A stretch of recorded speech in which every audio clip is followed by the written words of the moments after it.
Ar-Rahman Ar-Rahim, Alhamdulillahi Rabbil Alamin. Amma ba'd. Aujourd'hui avec une histoire extraordinaire.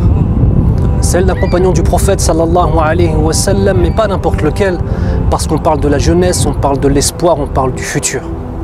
On parle de Tha'laba ibn Abd-Rahman. Un jeune homme, mashallah, extrêmement pieux, aimé du prophète sallallahu alayhi wa sallam. Imaginez-vous, il lui donnait même tout un tas de petites tâches à faire dans Médine pour lui. Un jeune homme âgé de 15 ans.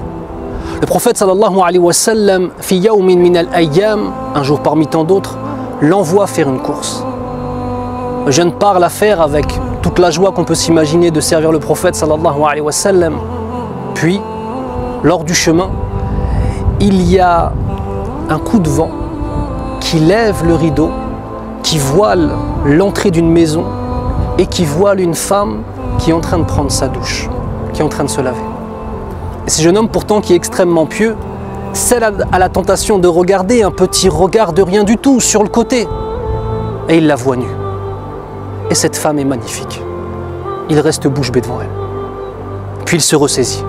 Astaghfirullah. Et tout de suite la culpabilité naît dans son cœur. Mais vous allez voir quel type de culpabilité. Il se dit, je ne suis qu'un hypocrite. Je suis au service du prophète sallallahu alayhi wa sallam. Et sur le chemin pour aller faire ce qu'il m'a ordonné de faire, je regarde une femme dénudée. Il n'a pas le courage de rentrer et d'affronter le regard du prophète sallallahu alayhi wa sallam, car il se dit, un verset va descendre pour dénoncer mon hypocrisie.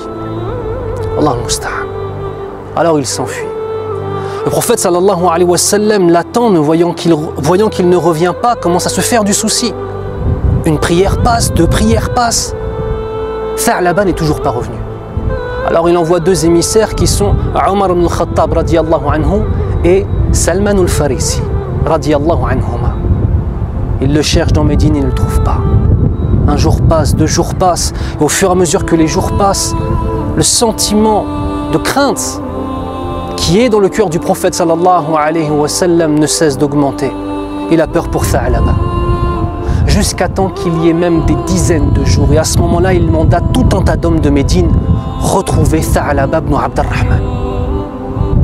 Jusqu'au moment de partir sur la route de Mecca, Omar ibn al-Khattab radiyallahu anhu et Salman al-Farisi questionnent un groupe de bédouins. Avez-vous vu, pour la 10e fois, avez-vous vu un jeune homme de 15 ans qui répond à telle description, qui est comme ceci, comme cela? Tout le monde dit non, on ne l'a pas vu. Excepté un qui leur dit, pardon, est-ce que vous parlez du pleureur? Ils disent, qui est le pleureur? Un jeune homme qui ne cesse de pleurer, où depuis 40 jours, chaque jour il descend, il s'est réfugié dans le haut d'une montagne, il descend en pleurs, on lui donne simplement un peu de lait à boire, il boit ce lait en sanglotant et il s'en va retourner dans la montagne et il dort là-bas et il vit là-bas et on entend ses gémissements et ses pleurs. Il dit peut-être que c'est lui.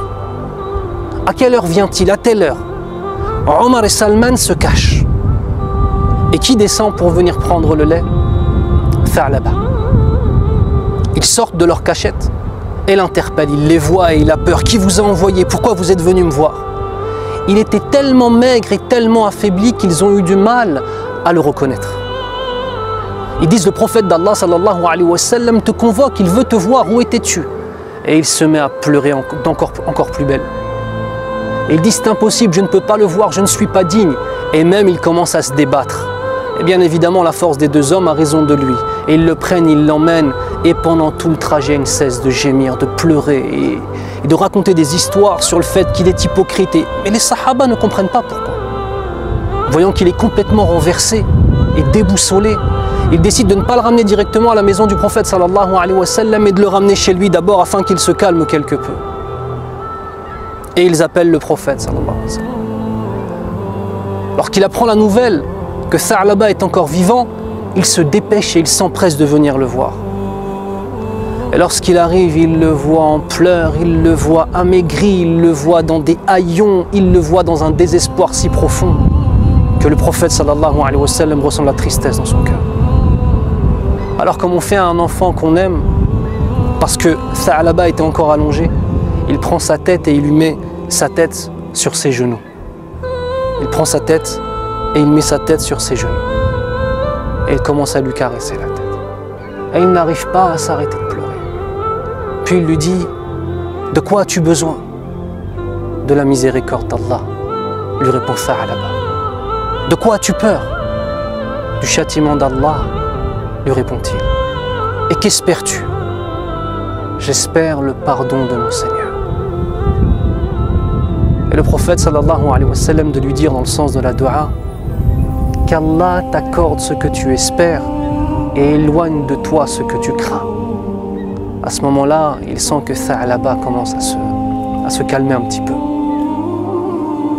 Et immédiatement après cela, Tha'laba te dit Ya Rasulallah, je sens des tremblements dans mon corps, des tremblements dans mes muscles, dans ma chair, jusque dans mes os. Ya Rasulallah, qu'est-ce qui est en train de m'arriver?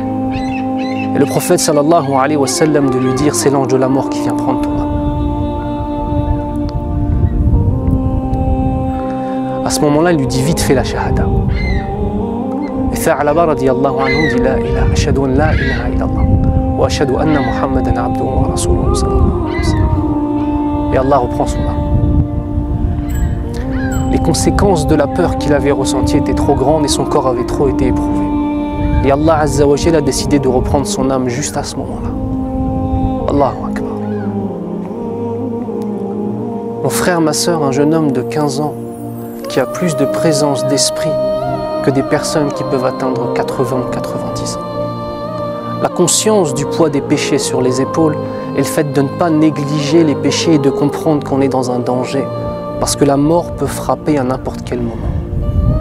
L'intelligence d'un jeune homme qui était éduqué par le prophète sallallahu alayhi wa sallam et pour qui l'amour de ce prophète sallallahu alayhi wa sallam guidait chacun de ses pas. Un jeune homme qu'on aimerait être, un jeune homme qu'on aimerait voir être notre fils, Ya Rabbal Alamin. Allah Azza wa Jalla nous dit dans le Coran وَمَنْ لَمْ يَتُوبْ فَأُولَئِكَ هُمُ الظَّالِمُونَ. Et ceux qui ne se repentent pas, c'est certes ceux-là qui sont les injustes. Ça veut dire qu'Allah Azza wa Jalla a divisé le monde en deux catégories. Ceux qui se repentent et ceux qui ne se repentent pas. Et ceux qui ne se repentent pas sont les injustes. Qu'Allah fasse de nous des hommes et des femmes qui savent se repentir sincèrement pour lui. Ya Rabbal Alamin. L'action, mon frère, ma soeur, elle est très simple et on doit la faire chaque jour de notre vie. Avant même de dire astaghfirullah, je demande pardon à Allah Azza wa Jalla. C'est le muhasaba. Le fait d'essayer de se rappeler ce que nous sommes en face de notre Seigneur. Et tout comme Tha'laba, regarder nos péchés et avoir le sentiment, tout comme c'est décrit dans les paroles des Sahaba radiyallahu anhum, d'avoir le sentiment que nos péchés sont tels des pierres sur une montagne qui peuvent nous tomber dessus et nous tuer. Et non pas simplement comme étant une mouche qui se pose sur notre nez, on secoue la main et le péché s'en va.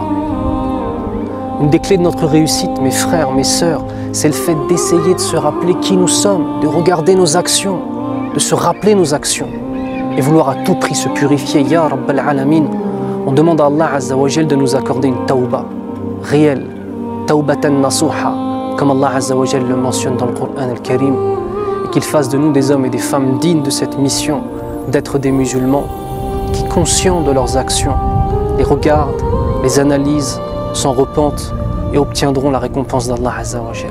Barakallahu fikum. Wassalamu alaikum wa rahmatullahi wa barakatuh.